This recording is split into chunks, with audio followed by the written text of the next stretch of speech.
corpo centrale, bordura doppia. Questa qua, quella che oggi volevamo andare a replicare. Questa.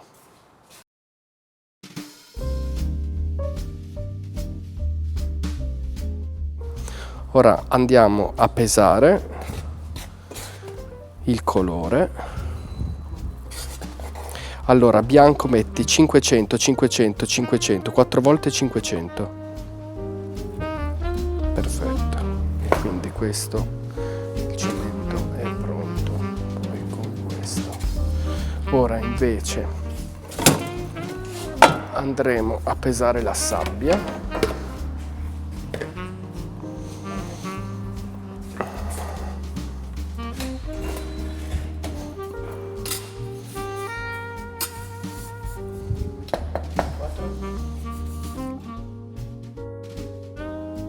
Questa è sabbia in quarzo.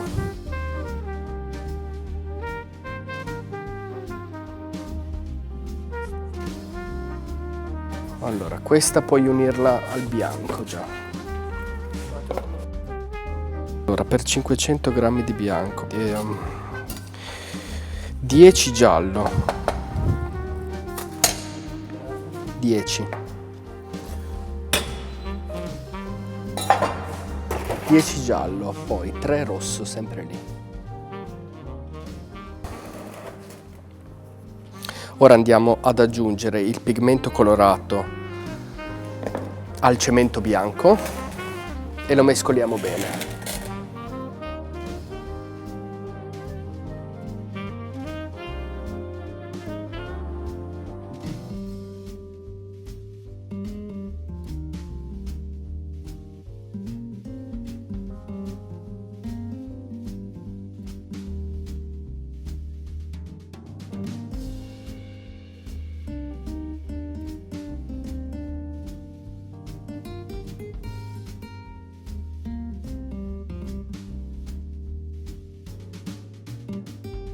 Noi abbiamo scritto tutti i dati per poter replicare quel colore durante le giornate della produzione, quindi sappiamo perfettamente che per quei determinati grammi ci vuole tot colore, così da avere in un pavimento poi tutto il colore omogeneo e replicabile.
io dovrò prima girare con la frusta.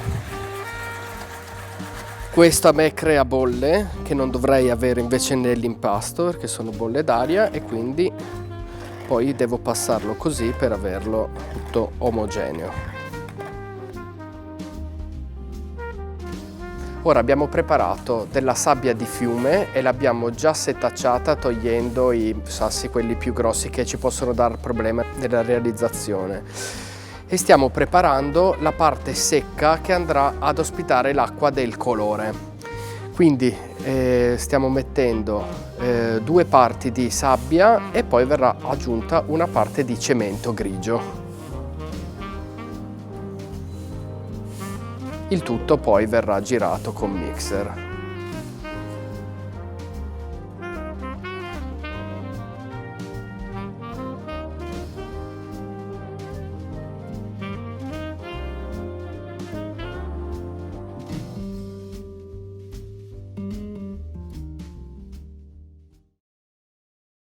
Ora passiamo alla fase di produzione delle mattonelle, quindi siamo sotto la nostra pressa.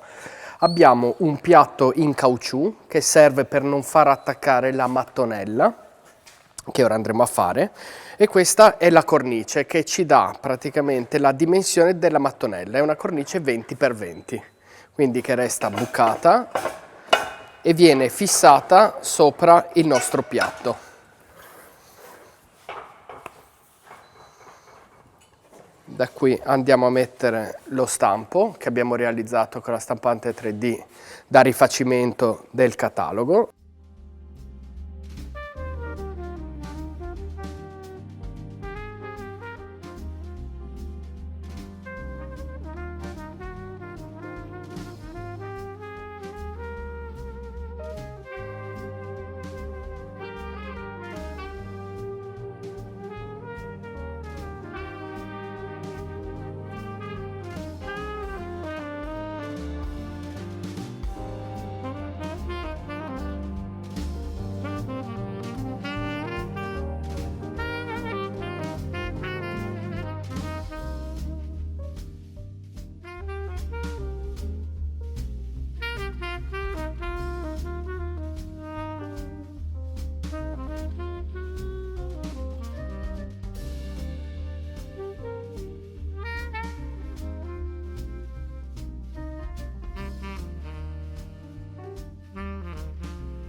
Ok, ora passo a livellare il colore.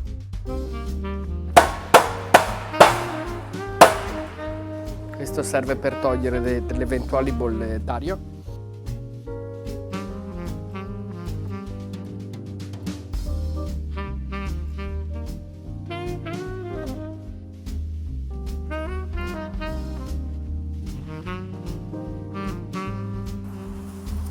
Qua siamo all'interno della mattonella, è la parte interna, questa è la sua faccia, questa è la parte interna e qua poi verrà coperta con la sabbia e il cemento.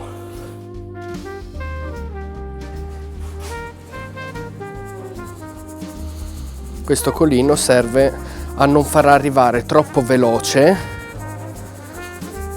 tutta questa sabbia sull'immagine. Ora il colore è anche abbastanza denso perché abbiamo aspettato.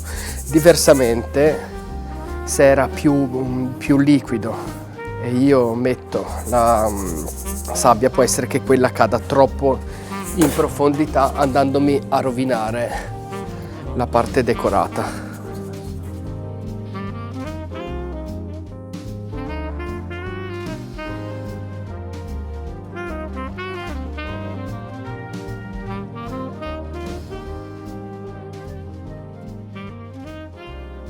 Questa è la dima e serve praticamente per far sì che tutte le mattonelle che io faccio abbiano stessa altezza. È molto importante pressare molto bene soprattutto gli angoli per riempire tutti quegli spazi vuoti.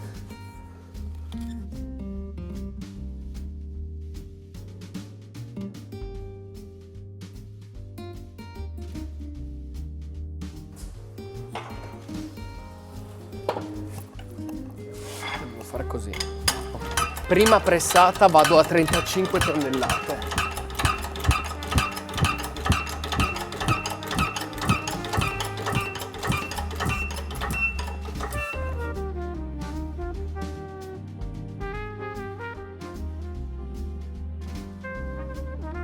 Ora vado a correggere di acqua.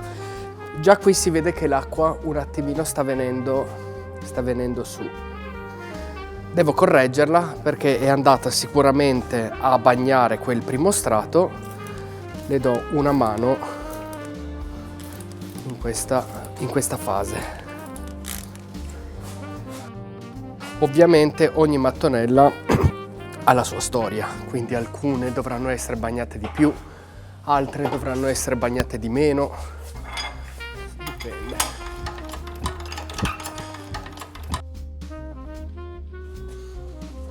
Ok.